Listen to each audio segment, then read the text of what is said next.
day, ladies and gentlemen. This is Daniel Umstead, host of the RNG radio show. I just got more successful Black kings and queens coming on this show, and I'm just greatly appreciative. But the next Black queen that I got on the show is and 2 times Amazon bestselling author and award-winning creator. She is a writer of captivating stories and dedication to inclusive storytelling. She is a force in literary and now podcasting with her new scripted crime podcast, Stone. Ladies and gentlemen, allow me to introduce to you, because this is history, folks. This is what we do. Allow me to introduce to you, GigiMGreen. Gigi, thank you so much for coming on the show. How are you doing today? Life is grand. Thank you for having me. I really appreciate it. Absolutely. Honored to have you. Honored to have you. So to start off, first off, 2 times, not 1 time, 2 times Amazon bestselling author. I come across so many people that say, I got writer's block. I'm not sure how to get to the next page. I'm not even sure how to get to the next book. If you can, for us, talk about in your own words, your story, what got you to this point, and of course, what are you looking toward? And then we're going to hop into some more questions, but go ahead. Absolutely. Well, for writer's blog, I definitely have something that can help people on that, and it's free. So I want to make sure they tune into that, a free tip sheet. But to answer your question, first thing I did about getting over writer's block is to allow myself to fail. I was like everybody else when it came to I wanted to write a book or I wanted to write for TV or whatever kind of writing you wanted to do, but I was afraid. And so I had to allow myself to fail and say, you know what, I'm going to go for it and see what happens. And then maybe in the process, not only can I help somebody else, but I can get better at doing it by doing it. So that's how I got started. I was always wanting to be creative. I used to write plays in my room as a little girl, have my stuffed animals be the crew, the cast, and the audience, you know. Manifestation. Absolutely, absolutely. But watching TV, I saw, you know, maybe there is a chance. These are stories being told on the big screen. And so I started writing poems. Then I would write jingles. Then I tried at writing my own little TV show. Nobody's ever read it. Please don't ask to read it. It's coming. It's coming. So. But it got me started. And so from then, I've been able to write books. I've been able to write for television. I wrote short films that won awards and podcasts now that I'm doing. And so definitely write, allow yourself to fail just like I did, and you can get started too. Love that, love that. And where did the passion come from? You know, such as playing with dolls. It's like, hey, I want to be a doctor. I want to be a lawyer. You know, I want to be a zookeeper, a veterinarian. What got you into wanting to become an author? Wanting to become an author because I read books that were good. I also wanted to make sure there was something that I could leave to my family. When people write books, they don't think about legacy. And with books, not only can you control your story, but you can leave that to your family. One of the best ways to tell your story is to control your story by writing it. And so I wanted to make sure I told my story from my point of view. So one of the books that I wrote was about my story of losing my mom, called Cleaning Her Closet. So I wanted to make sure that these are my thoughts. Maybe it can help someone else, but also I can leave a legacy to my family and they can always have that. In this time in my life, this is where I was. They don't have to ask anybody. They don't have to have anybody try to tell my story for me, but it's in my words and it might be able to help someone and also leave a legacy. Well, I appreciate that. And then talk about the book. Where can folks actually get a copy of it?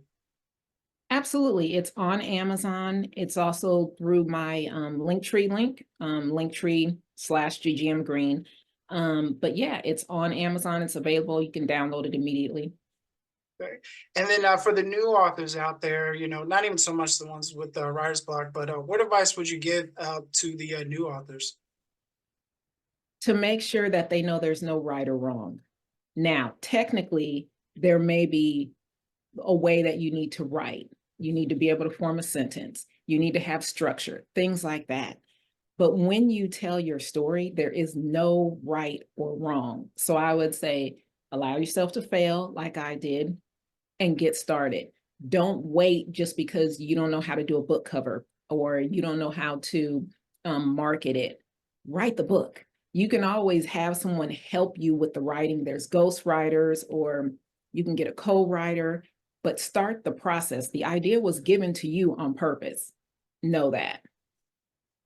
Oh, all right. And then let's say resources for a ghostwriter, or even, after Googling maybe 100 pages of topics on where to start, where should somebody, I guess, get started on their writing journey? They want to write, they've been told they're a good writer, but they're not sure as far as the topic to begin with. Great question. So I always tell people start from the end and work backwards. So what do you want this book to do for you? Some people just want to have the title author. Some people want to, like I said, leave a legacy for their family. Some people want to be traditionally published. Some people don't. Depending on what result you want, it's different paths to get there. So if you want to be traditionally published, you're going to take a different way than if you want to self-publish. But you need to know where you want to end up in order for you to start. Once you know that, then start to work backwards. So if you want to be traditionally published, you need to start meeting agents. Maybe you can volunteer, or maybe you can intern in an agency so you can start to learn, what does it mean when they're publishing? What do the contracts look like? Things like that. But if you don't know where your destination is, it's going to be harder for you. So I would say start there, know where you want to go, and then work backwards. I like that. I like that. And folks, add on to that, there's this thing called YouTube University. So folks are always out there giving their story, giving their reasons. So yeah, definitely in addition to that. Outside of the Linktree link, how can folks get in contact with you, if they want to have any one-on-one consultation, or even learn more about your podcast? Absolutely. All that is in my Linktree as well, everything you mentioned, but you can always find me on social media. I'm on Facebook, GigiMGreen. I'm on Instagram, GigiMGreen. YouTube, GigiMGreen. Across the board, they can find me. Great. I love that. I love that. And time to write. So you have the single mother, 3 kids, she's working 2 jobs, but she's got a great story. She's sharing short stories with her coworkers during lunch breaks, even with some of her closest friends, but she just can't find the time to write. How do you find the time to write? Like, what are successful steps and solutions, in order to meet that? Well, I'll answer it by, I don't find time to write. I make time. And so with that, I'll give you 3 things that have really, really helped me. One is I always keep my phone near me. And people think, well, why your phone? Because we have memos on our phone. If you are on an iPhone, I'm guessing Samsung has it too, but if you're on an iPhone, the memos, you could be driving down the street or taking a walk or making dinner, and an idea comes in your head. Get that phone and be like, he walks down a shadowy street. Okay, put it on there. You may not have time to finish it right there, but get the idea down. So then when you come back to it, you can add to it. The other thing, I always keep a pad of paper by my bed. So if you're like me, sometimes you wake up in the middle of the night and a story is right there. You need to hurry up and write it, and you don't have anything next to you. That's why you got to keep a pad right next to your bed. It doesn't matter how bad you think it is, just write it down. Those thoughts in the middle of the night can be jewels, I'm telling you. And then the third thing I would always say, do some freelance writing. They call it just free space or pantsing. Sometimes they call it pantsing, where it's just writing out your thoughts for a certain amount of time. So take 5 minutes. You mentioned going to lunch. You could be on your lunch break and just pull out a piece of paper. It doesn't matter if it makes sense. Set your timer, write for 5 minutes. Just write out whatever comes to your mind. It may start out jumble, but then it could turn into, hey, this might be a good romance story. This might be a good indie crime story. This might be a good autobiography to my life. I'm writing about a story that happened to me 10 years ago, something that was always in the back of your mind and you just never took the time. You never made the time to write it out. So I would say those three things, and you'll find the time. Okay, I love that. And then as far as length, because a lot of people will get stuck with the notion that, oh, my story may be too long. I feel like I'm dragging things out. Or maybe I didn't add enough context to it. I am doing, that romance novel where the girl falls in love again and gets whisked away, but it keeps going off in tangents. What is like, I guess, that good length, to feel secure that it's like, all right, I got my project, it's good to go, I'm sending it out there. I would say, once again, it depends on what your goal is. So for indie publishing, you may decide your romance novel is 200 pages, but they usually go by word, so your word count. But if you're traditionally publishing, I would say look into that field and see what some of the top books are in that industry or that field. And if they're all around 300 pages, if they're all around 120 pages, try to make your book the same. So then when you send it to an editor, they kind of know what you're doing. They know that you're paying attention. They know that you're following the rules. You're trying to be within the structure. But for independent publishing or self-publishing, it's all up to you. If you want to make it 200 pages, fine. If you want to make it 3, that's all up to you. Okay, I love that. Gigi, you're just dropping the gems today. I appreciate that. Now, I had briefly talk about your podcast, the crime podcast, Stone. Can you talk about that just a little bit more and what got you inspired for getting that started? Oh, for sure. Thanks for asking. So my new podcast is Stone, presented by Kiami. Here is the QR code if you so feel like it. It's easy for you. With that, though, it is a scripted crime drama podcast. And why that's important to me is because I'm telling a story about a Black police officer dealing with depression.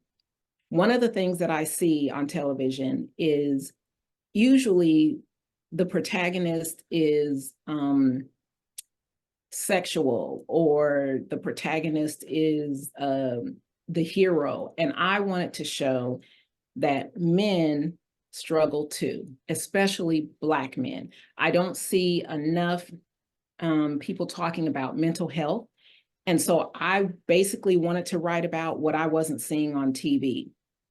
I wanted to write about something that I know people, Black men dealing with depression, and they talk to me about how difficult it is to find someone to talk to that can understand them, how difficult it is to be vulnerable. So I wanted to put it in a character where we wouldn't necessarily think about it as, wait a minute, a police officer with depression, how do we feel about that as a society? Do we feel safe? Do we feel afraid? How does he feel about that? Here is this person in society that's viewed as they got it under control, they protect us. Who's protecting him? So there was a lot that went into thinking about this character and just trying to give us more conversation to talk about. Because on the surface, yeah, you got your crime, you got your drama, all the juicy and all that. But underneath, I really wanted it to start a conversation. I love that. I love that. And where can folks check out Stone at? Absolutely. If you go on Spotify, Amazon, I believe it's on Apple, all over the place. And it's also ready for you in my Linktree /GigiMGreen. Awesome, awesome. And then alluding to depression and anxiety, because it is big, it's slowly becoming bigger, but to your point, I still feel definitely there could be further resources out there. There's only so many online things that you could search, and by the time it's like you get to that human connection, especially for Black men, you already feel closed up, like, no, I already searched that. I already know what I got. I don't want to talk to anybody. If you can you because we got our ugly days, we got our bad days, and sometimes we have our good days. What keeps you motivated? What keeps you going during those not so great times? Absolutely. I always think of what I call the little Gigis, excuse me. And that's in my head. Who was I when I was 5? Where was the person that I wish I had? When I lost my mother, I went through depression. Like I said, I always wanted to write. There's certain things that I went through in my life where I didn't have anyone to talk to. I wish I did. So anytime that I feel down, or if I feel stuck, is this story good enough? I'm feeling sad today over my mom. I think about that little Gigi, and I'm always like, just hold on for her, because there's another little girl either looks just like me or going through maybe what I went through. That's like, man, I wish I had somebody. And so I always keep her in the back of my head and push forward. So then I can say, okay, now I'm the example for somebody who didn't have it. They have an example in me now, that little Gigi.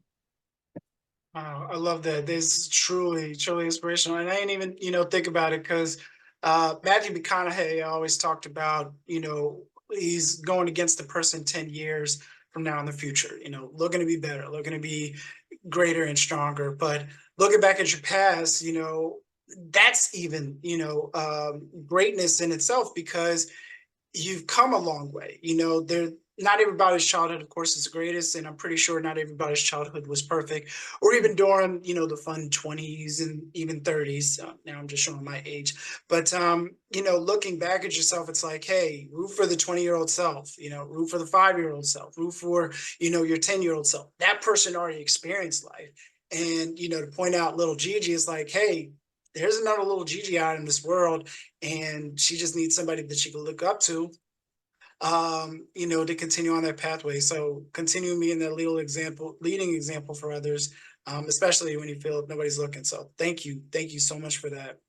And I appreciate that. It also made me think when you were saying that, I hope, because I'm not perfect, but I hope what they see too is that you can overcome. You don't have to be perfect. You can make your mistakes and then say, you know what, I'm gonna climb back up on it, and get through it. That's what I'm hoping.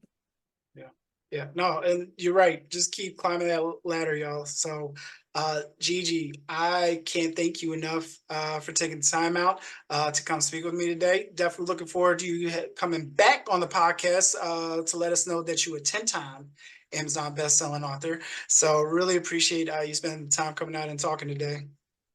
Thank you so much. I enjoyed being here. Thank you for tuning in to the RNG Radio Show. Be sure to like and subscribe for more episodes and future content. If you'd like to learn more, visit us at danielumstead.com. Stay blessed, my fellow millionaires.